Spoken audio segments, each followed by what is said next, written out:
একটা কথা বলা হয়েছে, মাত্র একটা কথা, কিন্তু সেই একটা কথাই এমনভাবে আছড়ে পড়েছে বিশ্ব রাজনীতির মঞ্চে যে এখন কেউ আর চুপচাপ বসে থাকতে পারছে না।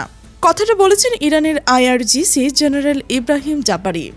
তিনি বলেছেন, এতদিন যেসব মিসাইল ব্যবহার করা হয়েছে সেগুলো অনেক পুরনো মজুদ থেকে নেওয়া। নতুন এমন অনেক কিছু আছে যা এই পৃথিবীর মানুষ আগে কখনো চোখে দেখেনি। এখন প্রশ্ন হলো, এই কথাটার ওজন ঠিক কতটুকু? উত্তরটা বুঝতে হলে গত কয়েকদিনে কি ঘটেছে তা জানা দরকার, এবং সেই ঘটনাগুলো জানলে যে কারোরই পিঠে একটা ঠান্ডা স্রোত বয়ে যেতে পারে। পুরো ব্যাপারটা সূত্রপাত হচ্ছে ইসরায়েলের সেই আগাম হামলা থেকে। ইসরায়েল যখন ইরানের ওপর আঘাত হানল তখন হয়তো তারা ভেবেছিল জবাবটা গতানুগতিক হবে, কিন্তু যা ঘটল সেটা গতানুগতিক তো নয়, বরং আক্ষরিক অর্থে আকাশকে মিসাইলে ভরিয়ে দেওয়া হয়েছে। ঝাঁকে ঝাঁকে মিসাইল ছুটে গেল আকাশের বুক চিরে। আন্তর্জাতিক গণমাধ্যমগুলোতে সে দৃশ্য দেখা গেছে, এবং যারা দেখছেন তারা এক বাক্যে স্বীকার করেছেন এমন দৃশ্য আগে কখনোই দেখা যায়নি। কিন্তু আসল চমকটা শুধু ইসরায়েলমুখী মিসাইলে নয়, আসল চমকটা অন্য জায়গায়। যে মিসাইলগুলো আকাশে উঠছে সেগুলোর একটা বড় অংশ ইসরায়েলের ছাড়াও আরও কয়েকটি জায়গায় পৌঁছে গেছে।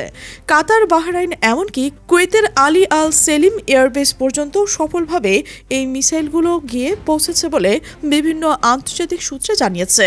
যে মিসাইলগুলো আকাশে উড়েছে সেগুলোর একটা বড় অংশ ইসরায়েল ছাড়াও আরও কয়েকটি জায়গায় পৌঁছে গেছে। কাতার, বাহরাইন, এমনকি কুয়েতের আলী আল সেলিম এয়ারবেস পর্যন্ত সফলভাবে এই মিসাইলগুলো গিয়ে পৌঁছেছে বলে বিভিন্ন আন্তর্জাতিক সূত্র জানিয়েছে। এগুলোর গতি ছিল প্রতি ঘন্টায় 4000 কিলোমিটারেরও বেশি বলে ধারণা করা হচ্ছে।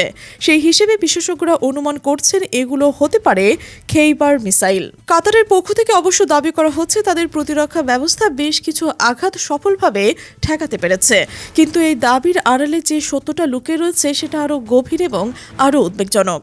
বাহরাইনে অবস্থিত মার্কিন নৌবাহিনীর 5th ফ্লাইটের ঘাঁটি সরাসরি লক্ষ্যবস্তু হয়েছে বলে একাধিক আন্তর্জাতিক সূত্র দাবি করেছে। এই তথ্যটা একেবারে মাথায় ঢুকালে বোঝা যায় ইরান এখন কোনো রেড লাইন মানছে না। আমেরিকার সামরিক স্থাপনায় সরাসরি আঘাত হানতে তারা একটুও পিছপা হচ্ছে না। আর এই জায়গাতেই বিশেষজ্ঞরা ধারণা করছেন এগুলো চতুর্থ প্রজন্মের মিসাইল প্রযুক্তি দিয়ে তৈরি। এই ধারণাটা পুরো চিত্রকে আরও একটা ভয়ঙ্কর মাত্রা দিয়েছে। কেন ভয়ঙ্কর সেটা বুঝতে হলে একটা জিনিস জানতে হবে। চতুর্থ প্রজন্মের মিসাইল প্রযুক্তি এতদিন পর্যন্ত কেবলমাত্র আমেরিকা, চীন, রাশিয়া এবং উত্তর কোরিয়ার হাতে আছে বলেই ধারণা করে না হতো। পুরো পশ্চিমা সামরিক গোয়েন্দা তন্ত্র এই হিসেবের উপর দাঁড়িয়েছিল, আর হঠাৎ করে এই প্রযুক্তি ইরানের হাতে দেখা গেল। পশ্চিমা সামরিক বিশ্লেষকরা এটা দেখে রীতিমতো হতভম্ব হয়ে গেছে, কারণ এই ধরনের মিসাইল কোনো রাডার সিস্টেম দিয়ে ধরা যায় না, কোনো এয়ার ডিফেন্স সিস্টেম দিয়ে থামানো যায় না। আর ইরান সেটা শুধু দাবি করেনি, বাস্তবে করে দেখিয়েছে। ইসরায়েলের ভেতরেও অবস্থা শান্ত নয় মোটেও। একের পর এক ক্ষেপণাস্ত্র নিক্ষেপের খবর আসছে বলে আন্তর্জাতিক গণমাধ্যম জানিয়েছে। ইসরায়েল দাবি করছে তাদের প্রতিরক্ষা ব্যবস্থা সক্রিয় আছে এবং বেশ কিছু আক্রমণ তার প্রতিহত করতে পেরেছে, কিন্তু এই দাবির ফাঁক দিয়ে যে সত্যটা বেরিয়ে এসেছে সেটা সবার জানা দরকার। কিছু মিসাইল ইসরায়েলের সেই বিখ্যাত আয়রন ডোমকে ফাঁকি দিয়ে সরাসরি নিজের লক্ষ্যবস্তুতে গিয়ে আঘাত এনেছে। এই তথ্য আন্তর্জাতিক গণমাধ্যমে উঠে এসেছে এবং এটাই প্রমাণ করছে ইরানের মিসাইল প্রযুক্তি এখন এমন একটা জায়গায় গিয়ে দাঁড়িয়েছে যেখানে পশ্চিমা বিশ্বের সবচেয়ে অত্যাধুনিক প্রযুক্তি ব্যবস্থা অসহায় হয়ে পড়েছে। কিন্তু গল্পটা এখানে শেষ নয়, সবচেয়ে বড় চমকটা তখনও বাকি ছিল। ইরান তাদের দক্ষিণের মরুভূমিতে প্রথমবারের মতো ঘাদির 110 মিসাইল রেডি অবস্থায় মোতায়েন রেখেছে। এটা দেখা মাত্র বোঝা যাচ্ছে ইরান তার আসল ক্ষমতার একটা ঝলক পুরো বিশ্বকে দেখিয়ে দিতে চেয়েছে। আর সেই ঝলক দেখে বিশ্ব এমন হিসাব করতে পারছে না এই মাত্রার মিসাইল টেকনোলজি ইরানের কাছে এলো কিভাবে। তবে হিসাব করতে না পারার চেয়েও কথা বড় হলো এই মিসাইলের গতি প্রতি ঘন্টায় 17,000 কিলোমিটার। এই সংখ্যাটা একবার শুধু মাথায় নিন, 17,000 কিলোমিটার প্রতি ঘন্টা। এটা মাথায় নেওয়ার পর নিজেই বুঝে যাবেন এই মিসাইলকে আটকানো কতটা অসম্ভব একটা কাজ। এখানে সবচেয়ে অবিশ্বাস্য ব্যাপার বলা দরকার, ইরান এই ধরনের মিসাইল মাটির নিচে বিশেষ গোপন ল্যাবরেটরিতে বছরের পর বছর ধরে তৈরি করে গেছে এবং গোটা বিশ্ব সেটা টেরও পায়নি। কেউ জানতো না, কেউ আন্দাজও করতে পারেনি। পশ্চিমা গোয়েন্দা সংস্থাগুলো যাদের নজরদারির জাল সারা পৃথিবীতে ছড়ানো, তাদের চোখ ফাঁকি দিয়ে ইরান নিজের ভূগর্ভস্থ কারখানায় এমন একটা প্রযুক্তি দাঁড় করিয়ে ফেলেছেন যেটা আজ বিশ্বের পুরো সামরিক ভারসাম্যকেই প্রশ্নের মুখে ঠেলে দিয়েছে। তবে সবকিছু ছাপিয়ে যে তথ্যটা সবচেয়ে বেশি অবাক করেছে সেটা এখন বলি।